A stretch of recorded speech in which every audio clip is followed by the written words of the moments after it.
On behalf of the General Assembly, I have the honor to welcome the United Nations His Excellency Barack Obama, President of the United States of America, and to invite him to address the Assembly.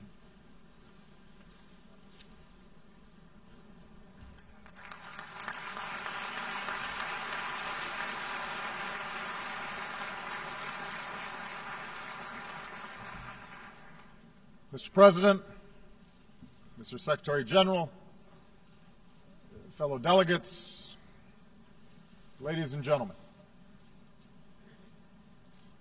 70 years after the founding of the United Nations, it is worth reflecting on what together the members of this body have helped to achieve. Out of the ashes of the Second World War,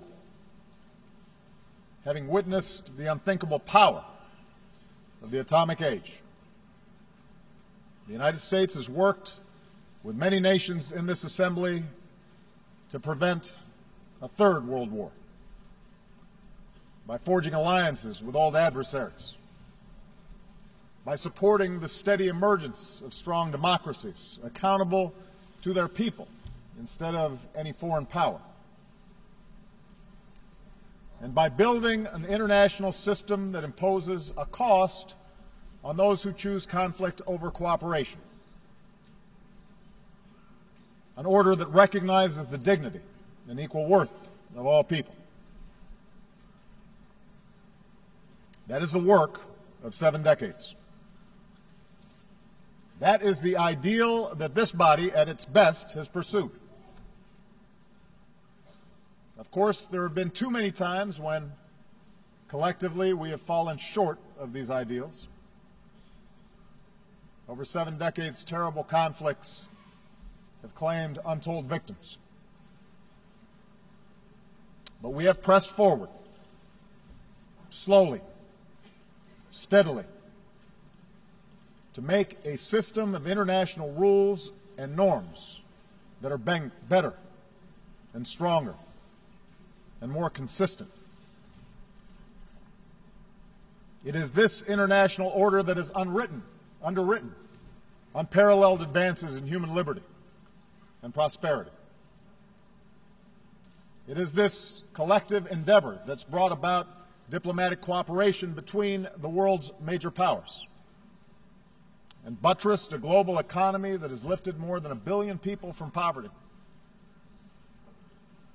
It is these international principles that have helped constrain bigger countries from imposing our will on smaller ones and advance the emergence of democracy and development and individual liberty on every continent. This progress is real. It can be documented in lives saved and agreements forged, in diseases conquered, and in mouths fed. And yet we come together today knowing that the march of human progress never travels in a straight line, that our work is far from complete, that dangerous currents risk pulling us back into a darker, more disordered world.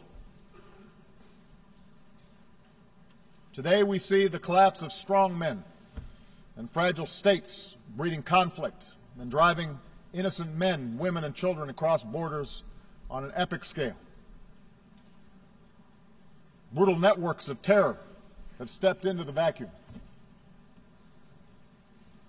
Technologies that empower individuals are now also exploited by those who spread disinformation or suppress dissent or radicalize our youth. Global capital flows have powered growth and investment, but also increased risk of contagion, weakened the bargaining power of workers, and accelerated inequality. How should we respond to these trends? There are those who argue that the ideals enshrined in the UN Charter are unachievable or out of date, a legacy of a post-war era not suited to our own. Effectively, they argued for a return to the rules that applied for most of human history and that predate this institution. The belief that power is a zero-sum game, that might makes right, that strong states must impose their will on weaker ones, that the rights of individuals don't matter,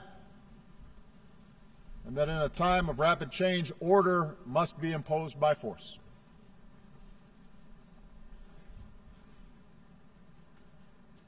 On this basis, we see some major powers assert themselves in ways that contravene international law.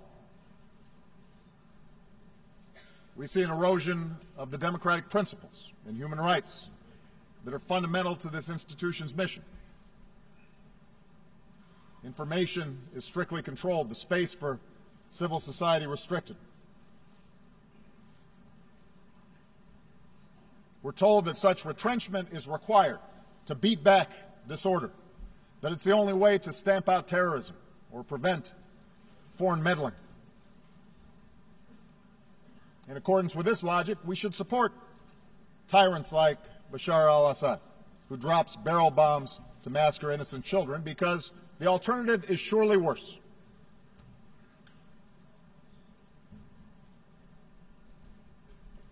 The increasing skepticism of our international order can also be found in the most advanced democracies.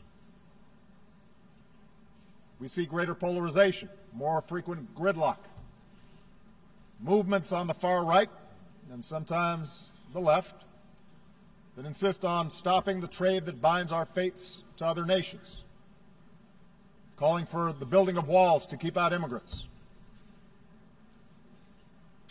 And most ominously, we see the fears of ordinary people being exploited through appeals to sectarianism, or tribalism, or racism, or anti-Semitism. Appeals to a glorious past before the body politic was infected by those who look different or worship God differently. A politics of us versus them. The United States is not immune from this. Even as our economy is growing and our troops have largely returned from Iraq and Afghanistan, we see in our debates about America's role in the world a notion of strength that is defined by opposition to old enemies, perceived adversaries, a rising China, or a resurgent Russia, a revolutionary Iran, or an Islam that is incompatible with peace. We see an argument made that the only strength that matters for the United States is bellicose words and shows of military force, that cooperation and diplomacy will not work.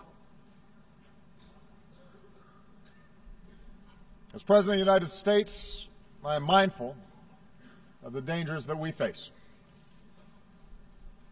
They cross my desk every morning. I lead the strongest military that the world has ever known, and I will never hesitate to protect my country or our allies unilaterally and by force where necessary. But I stand before you today believing in my core that we, the nations of the world, cannot return to the old ways of conflict and coercion. We cannot look backwards. We live in an integrated world,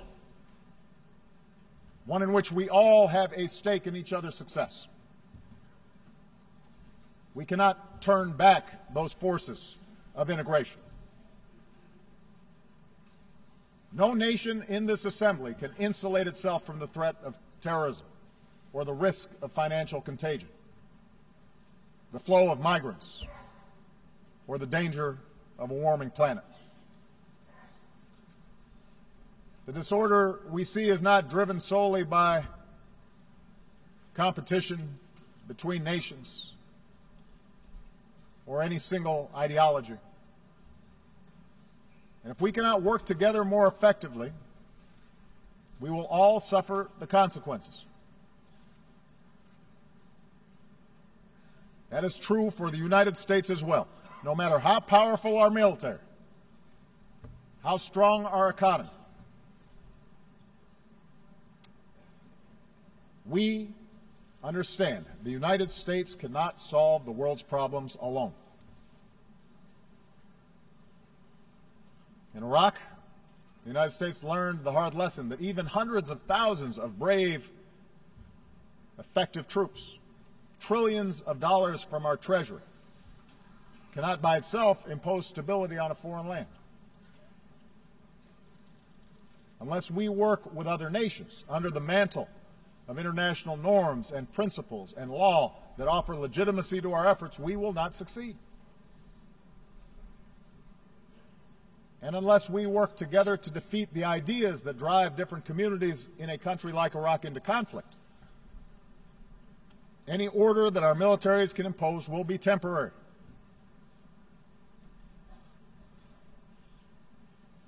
And just as force alone cannot impose order internationally,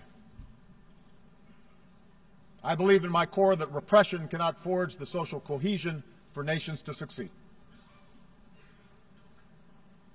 The history of the last 2 decades proves that in today's world, dictatorships are unstable. The strong men of today become the spark of revolution tomorrow.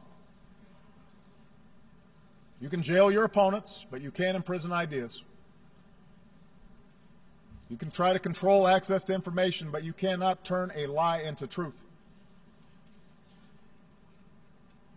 It is not a conspiracy of U.S.-backed NGOs that expose corruption and raise the expectations of people around the globe. It's technology, social media, and the irreducible desire of people everywhere to make their own choices about how they are governed.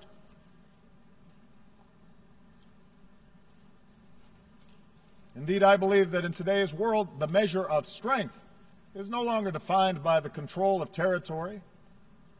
Lasting prosperity does not come solely from the ability to access and extract raw materials. The strength of nations depends on the success of their people, their knowledge, their innovation, their imagination, their creativity, their drive, their opportunity. And that, in turn, depends on individual rights and good governance and personal security. Internal repression and foreign aggression are both symptoms of the failure to provide this foundation. The politics of solidarity that depend on demonizing others, that draws on religious sectarianism or narrow tribalism, or jingoism, may at times look like strength in the moment, but over time its weakness will be exposed. And history tells us that the dark forces unleashed by this type of politics surely makes all of us less secure. Our world has been there before. We gain nothing from going back.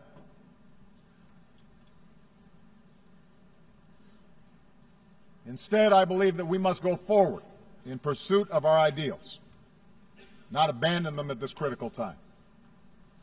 We must give expression to our best hopes, not our deepest fears. This institution was founded because men and women who came before us had the foresight to know that our nations are more secure when we uphold basic laws and basic norms and pursue a path of cooperation over conflict. And strong nations, above all, have a responsibility to uphold this international order.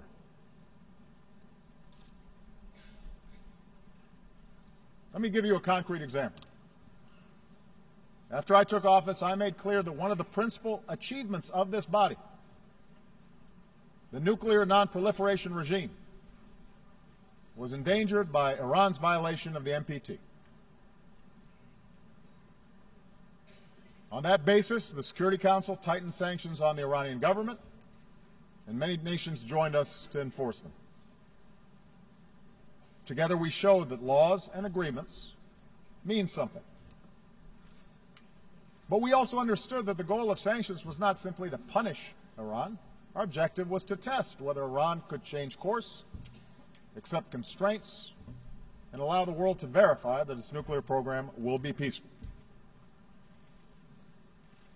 For 2 years, the United States and our partners, including Russia, including China, stuck together in complex negotiations.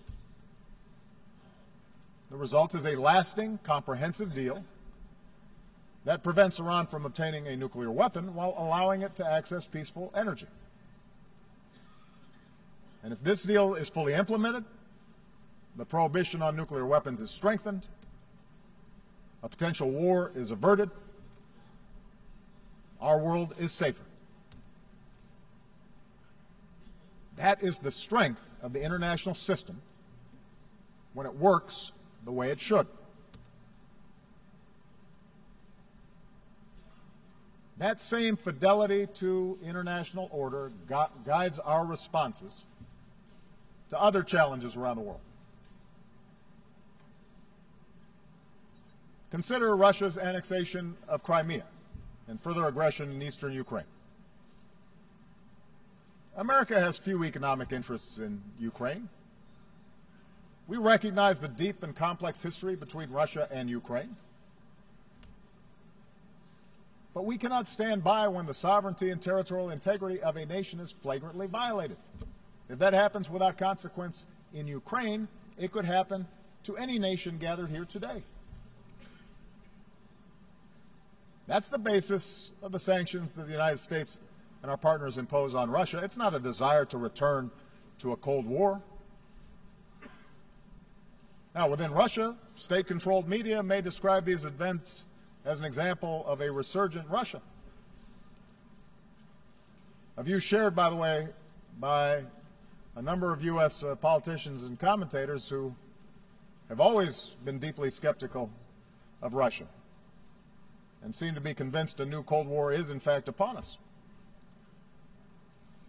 And yet, look at the results. The Ukrainian people are more interested than ever in aligning with Europe instead of Russia.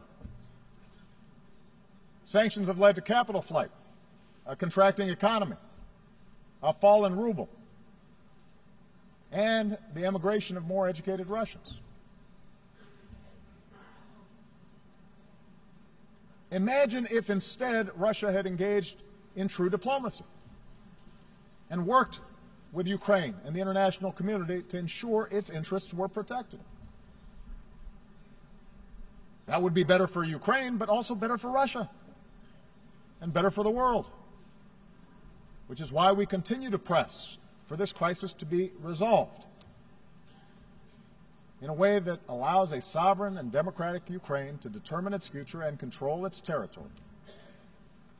Not because we want to isolate Russia, we don't, but because we want a strong Russia that's invested in working with us to strengthen the international system as a whole.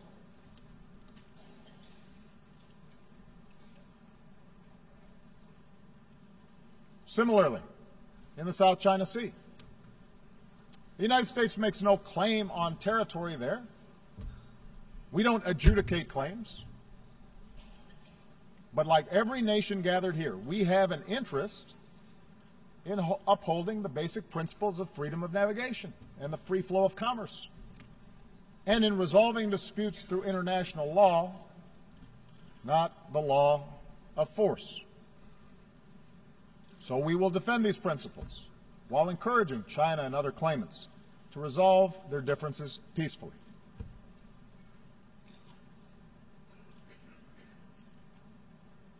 I say this recognizing that diplomacy is hard, that the outcomes are sometimes unsatisfying, that it's rarely politically popular. But I believe that leaders of large nations, in particular, have an obligation to take these risks, precisely because we are strong enough to protect our interests if and when diplomacy fails. I also believe that to move forward in this new era, we have to be strong enough to acknowledge when what you're doing is not working. For 50 years, the United States pursued a Cuba policy that failed to improve the lives of the Cuban people. We changed that. We continue to have differences with the Cuban government. We will continue to stand up for human rights, but we address these issues through diplomatic relations and increased commerce and people-to-people ties. As these contacts yield progress, I'm confident that our Congress will inevitably lift an embargo that should not be in place anymore.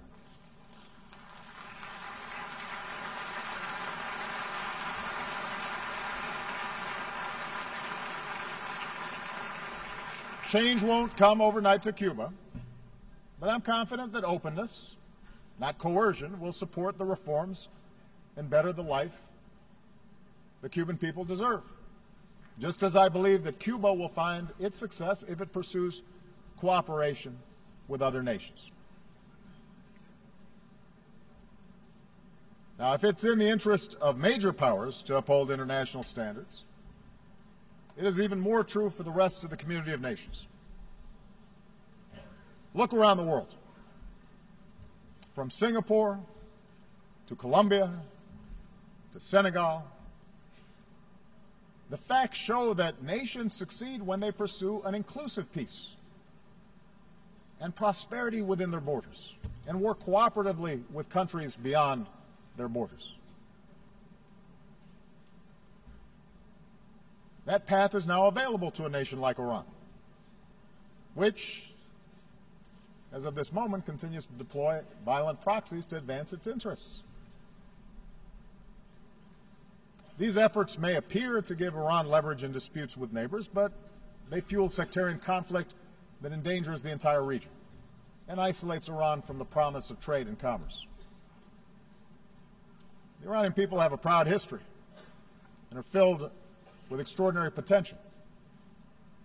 But chanting death to America does not create jobs or make Iran more secure. If Iran chooses a different path, that would be good for the security of the region, good for the Iranian people, and good for the world. Of course, around the globe, we will continue to be confronted with nations who reject these lessons of history, places where civil strife and border disputes and sectarian wars bring about terrorist enclaves and humanitarian disasters,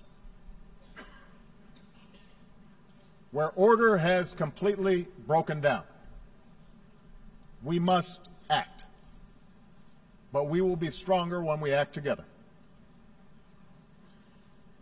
In such efforts, the United States will always do our part. We will do so mindful of the lessons of the past, not just the lessons of Iraq, but also the example of Libya, where we joined an international coalition under a UN mandate to prevent a slaughter.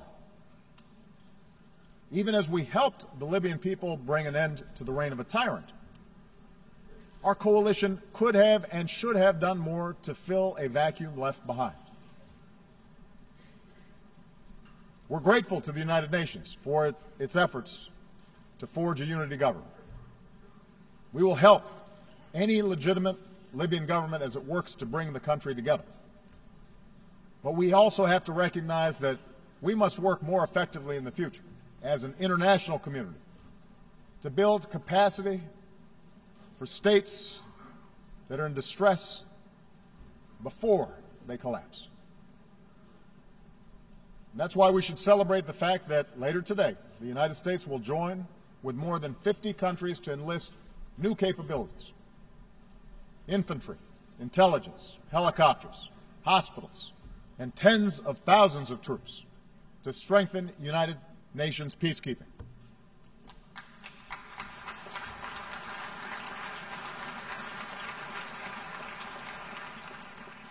These new capabilities can prevent mass killing and ensure that peace agreements are more than words on paper. But we have to do it together. Together, we must strengthen our collective capacity to establish security where order has broken down and to support those who seek a just and lasting peace.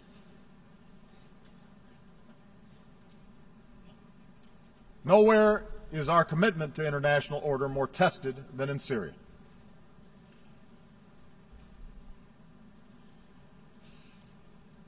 When a dictator slaughters tens of thousands of his own people, that is not just a matter of one nation's internal affairs.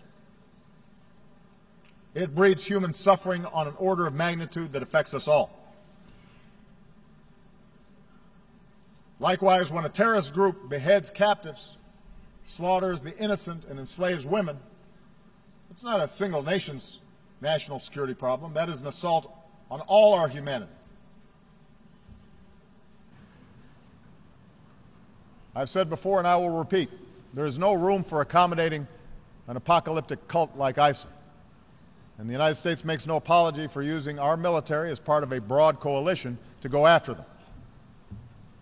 We do so with a determination to ensure that there will never be a safe haven for terrorists who carry out these crimes. And we have demonstrated over more than a decade of relentless pursuit of al-Qaeda. We will not be outlasted by extremists. But while military power is necessary, it is not sufficient to resolve the situation in Syria. Lasting stability can only take hold when the people of Syria forge an agreement to live together peacefully. The United States is prepared to work with any nation, including Russia and Iran, to resolve the conflict. But we must recognize that there cannot be, after so much bloodshed, so much carnage, a return to the pre-war status quo. Let's remember how this started. Assad reacted to peaceful protests by escalating repression and killing that in turn created the environment for the current strife. And so Assad and his allies can't simply pacify the broad majority of a population who've been brutalized by chemical weapons and indiscriminate bombing. Yes, realism dictates that compromise will be required to end the fighting and ultimately stamp out ISIL. But realism also requires a managed transition away from Assad and to a new leader, and an inclusive government that recognizes there must be an end to this chaos so that the Syrian people can begin to rebuild.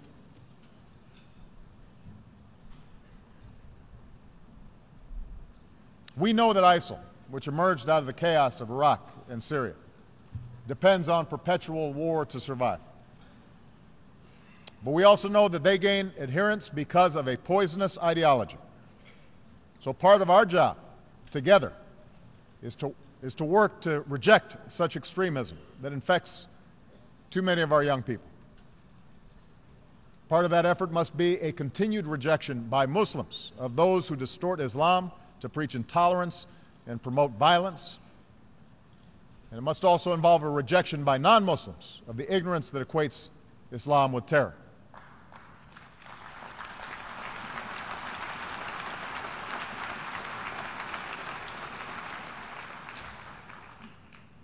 This work will take time.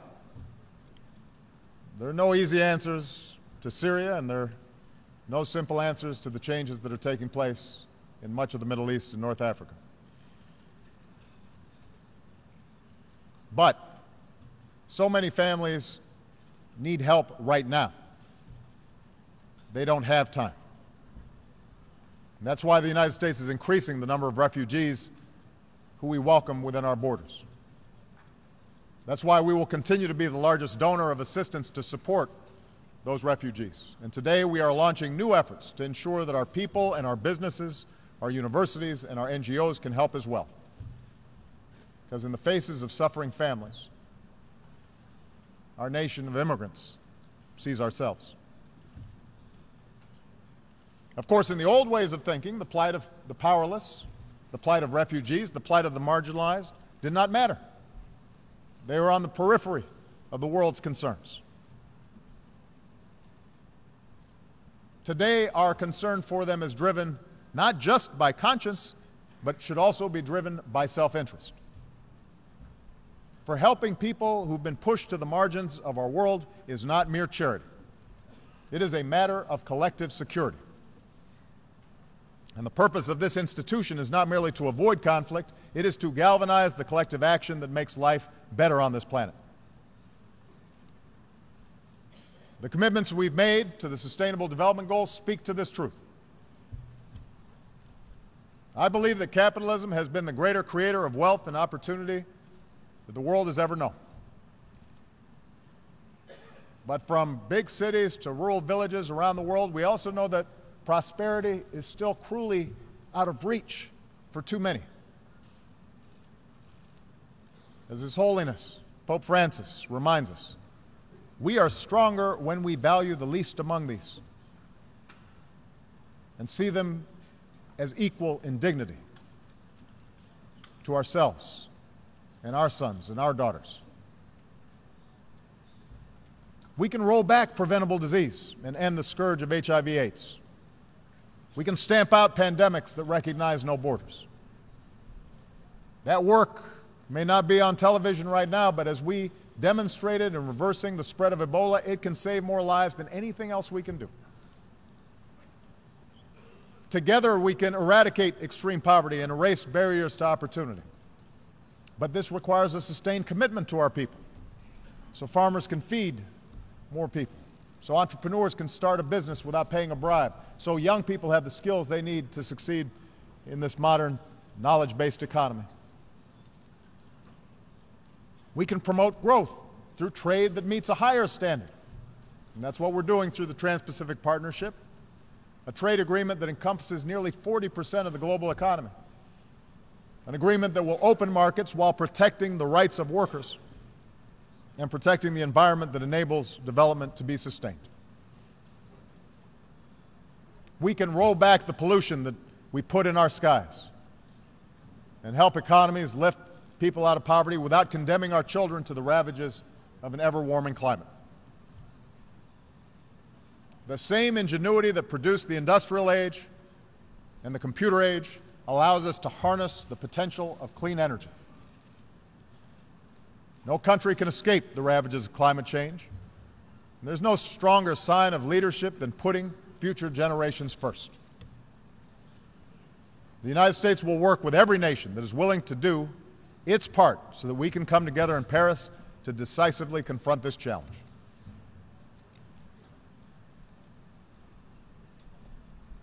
And finally, our vision for the future of this assembly, my belief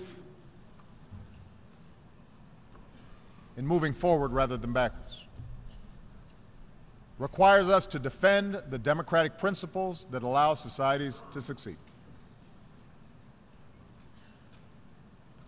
Let me start from a simple premise. Catastrophes like what we are seeing in Syria do not take place in countries where there is genuine democracy and respect for the universal values this institution is supposed to defend.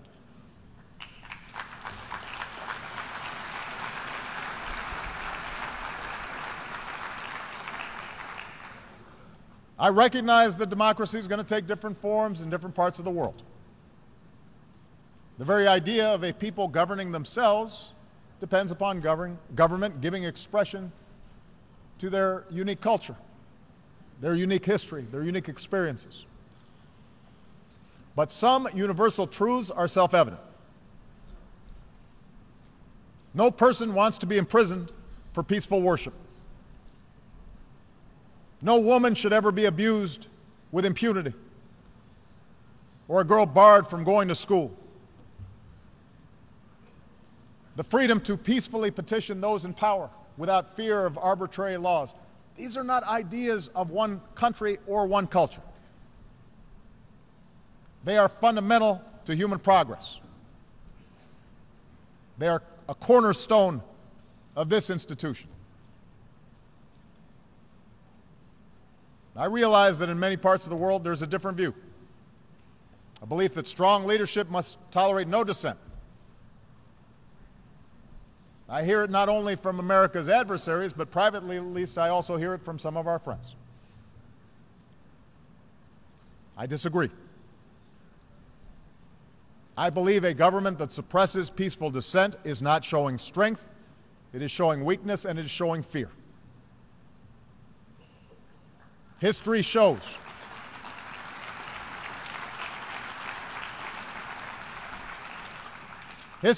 that regimes who fear their own people will eventually crumble. But strong institutions built on the consent of the governed endure long after any one individual is gone. That's why our strongest leaders, from George Washington to Nelson Mandela, have elevated the importance of building strong democratic institutions over a thirst for perpetual power. Leaders who amend constitutions to stay in office only acknowledge that they failed to build a successful country for their people, because none of us last forever. It tells us that power is something they cling to for its own sake, rather than for the betterment of those they purport to serve. I understand democracy is frustrating. Democracy in the United States is certainly imperfect. At times it can be dysfunctional. But democracy, the constant struggle to extend rights to more of our people, to give more people a voice, is what allowed us to become the most powerful nation in the world.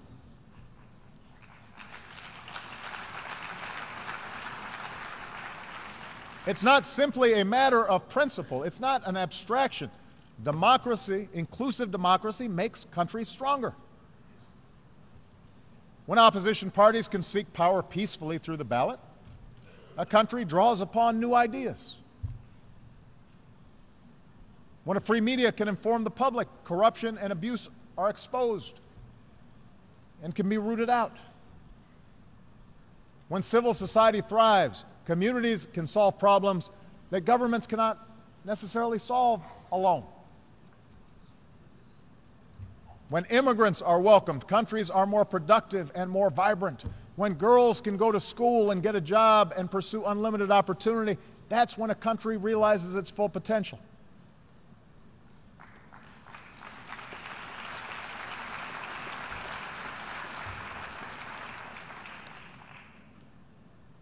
That is what I believe is America's greatest strength.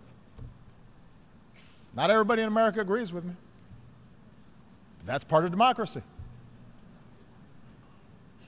I believe that the fact that you can walk the streets of this city right now and pass churches and synagogues and temples and mosques where people worship freely, the fact that our nation of immigrants mirrors the diversity of the world, you can find everybody from everywhere here in New York City. The fact that in this country, everybody can contribute. Everybody can participate, no matter who they are or what they look like or who they love. That's what makes us strong. And I believe that what is true for America is true for virtually all mature democracies. And that is no accident.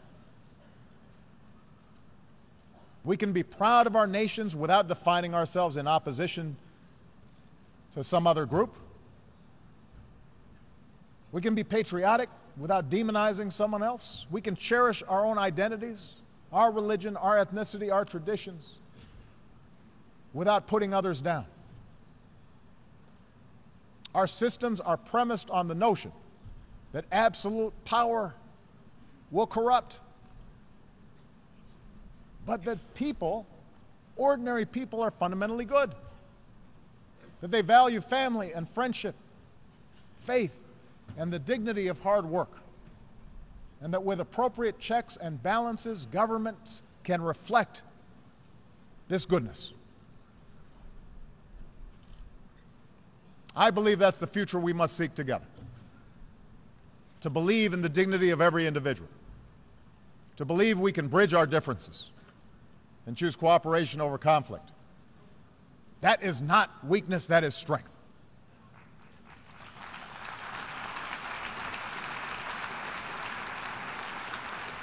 It is a practical necessity in this interconnected world.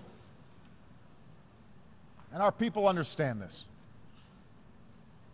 Think of the Liberian doctor who went door to door to search for Ebola cases and to tell families what to do if they show symptoms. Think of the Iranian shopkeeper who said after the nuclear deal, God willing, now we'll be able to offer many more goods at better prices. Think of the Americans who lowered the flag over our embassy in Havana in 1961, the year I was born, and returned this summer to raise that flag back up.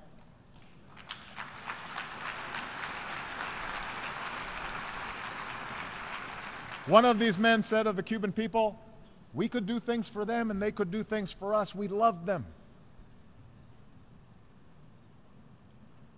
For 50 years, we ignored that fact. Think of the families leaving everything they've known behind, risking barren deserts and stormy waters just to find shelter, just to save their children. One Syrian refugee who was greeted in Hamburg with warm greetings and shelter said, we feel there are still some people who love other people. The people of our United Nations are not as different as they are told.